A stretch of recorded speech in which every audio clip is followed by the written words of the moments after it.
Vamos agora falar do movimento mais simples dentre todos.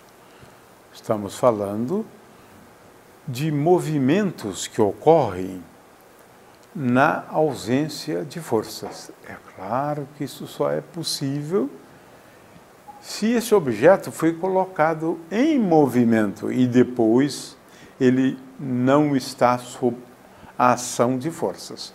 Mas para ele se colocar em movimento, é a necessidade de uma força, né?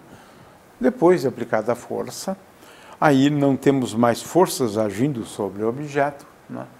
E é esse caso que nós vamos estudar aqui, né? E aí, de novo, né, nós devemos chamar atenção para a diferença, né, de alguns casos, né? Em alguns casos eu posso ter só algumas componentes da força iguais a zero. De forma que neste caso aqui, né, e é bem simples, né, imaginar esta situação, né, é quando você tem, por exemplo, aqui, uma mesa,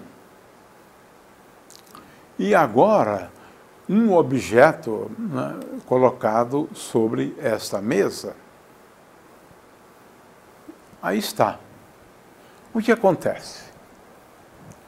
Neste caso, né, a resultante das forças, né, ao longo do eixo Z, que vamos chamar aqui, esse eixo como sendo agora o eixo Z. Então, ao longo do eixo Z, esse eixo aqui, a soma das forças se anula. Consequentemente, nós estamos diante dessa situação aqui. A componente Z da força resultante agindo sobre esse corpo aqui, esse corpo de massa M, né, é igual a zero. Portanto, você não tem aceleração, você não tem movimento ao longo do eixo Z, né? Se não tiver também ao longo do eixo, vamos chamar esse eixo aqui de eixo X, né? Então, esse eixo agora aqui, nós poderíamos denominá-lo, né, de esse eixo aqui de eixo Y agora, né? Nós estamos sempre diante de três eixos, né? Então não existe força na direção também desse eixo Y. Só existe uma força ao longo do eixo X. Neste caso, não havendo força, porque nós estamos considerando o caso onde a força é nula, a única alternativa para esse corpo é ele se deslocar, né, com velocidade constante. É esse o caso que nós estamos chamando a atenção aqui, né? Então, se eu tenho todas as componentes da força igual a zero, a única alternativa é este corpo desenvolver um movimento uniforme. Esse movimento também é retilíneo simultaneamente, né? Então, esse exemplo mais fácil, mais simples dentre todos, né? Estamos aqui falando, portanto, do movimento uniforme, onde não existem forças agindo sobre o corpo, né? Então, nesse caso, não só Fy e Fz são iguais a zero, como também Fx, né, é igual a zero. E o corpo, eventualmente, se desloca ao longo do eixo X.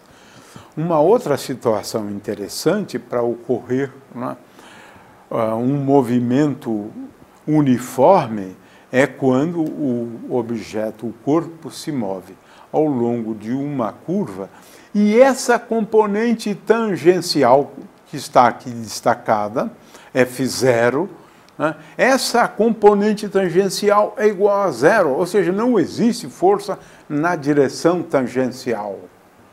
Tangencial ao quê? Tangencial à curva. Né? Tangencial à curva. Certamente, se ele estiver em movimento, há de existir uma componente normal, mas isso é uma coisa que a gente vai estudar depois. O fato é que assim o é.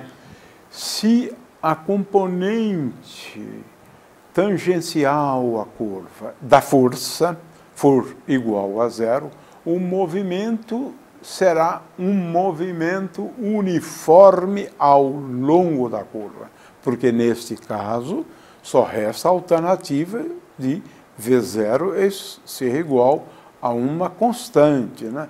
É claro que V0 também pode ser igual a zero, nesse caso não tem nenhuma graça, né? Porque a partícula simplesmente permanece eternamente em repouso ali, né? Muito bem. E aí nós não temos nenhuma força agindo sobre ela, né? Muito bem. Agora temos uma situação que nós chamamos de movimento retilíneo uniforme, né? É quando, já dissemos isso antes, né? Quando a força que age sobre a partícula, porque isso aqui significa a aceleração igual a zero. Na verdade, é uma forma mais complicada, né, de dizer a aceleração igual a zero. Se a aceleração é igual a zero, V igual a V0. Consequentemente, veja, a partícula ela terá um movimento, né, de tal forma que, agora estou falando da velocidade dela, veja, a velocidade da partícula há de ser sempre constante, Então, V, resumindo, na ausência de forças, V é igual a V0, né? E agora nós temos aqui de nos haver com a questão da posição, né? Mas se a aceleração é igual a zero, a velocidade é constante. É movimento uniforme, né? E retilíneo. A gente vai ver que o movimento retilíneo, porque a gente precisa também considerar a equação da trajetória, né? Mas, de qualquer maneira, veja, no caso geral, sendo V0x a componente da força no eixo x, V0y a componente da força ao longo do eixo y, e V0z a componente da velocidade. V0x a componente da velocidade no eixo x, V0y a componente da velocidade no eixo y, e V0z é a componente da força, né, ao longo do eixo z. Veja que são movimentos retilíneos, na realidade, né, ao longo do eixo x, ao longo do eixo y, ao longo do eixo z. O resultado disso é um outro movimento retilíneo e uniforme, de forma que se V for igual a V0, o vetor posição, aqui na verdade isso aqui não está bom, né?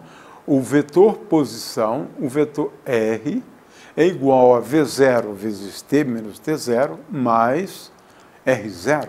R0 é o vetor posição no instante de tempo T igual a zero.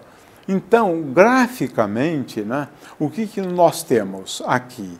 Para cada instante de tempo, o vetor posição é a soma do vetor R0 mais, né, o vetor V0, digamos, vezes T0. Aqui eu adiciono agora, eu vou tomar T0, né, igual a zero, por exemplo, né, então R é igual a R0 no instante de tempo T igual a zero.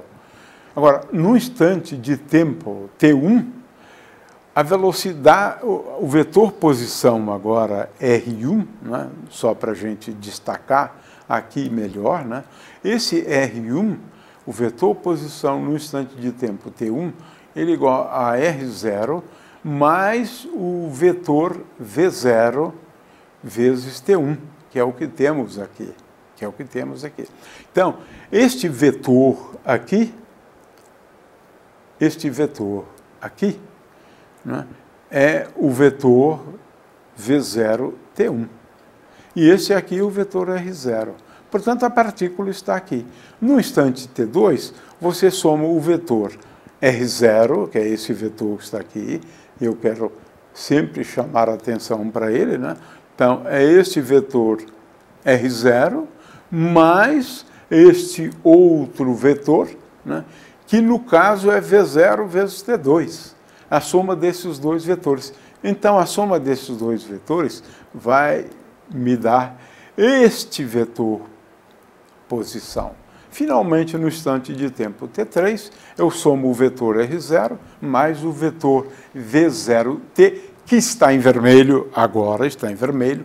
Então, eu somo o vetor R0 em preto, mais o vetor V0T, este vetor vermelho, e que vai resultar no vetor posição R3 no instante de tempo T3.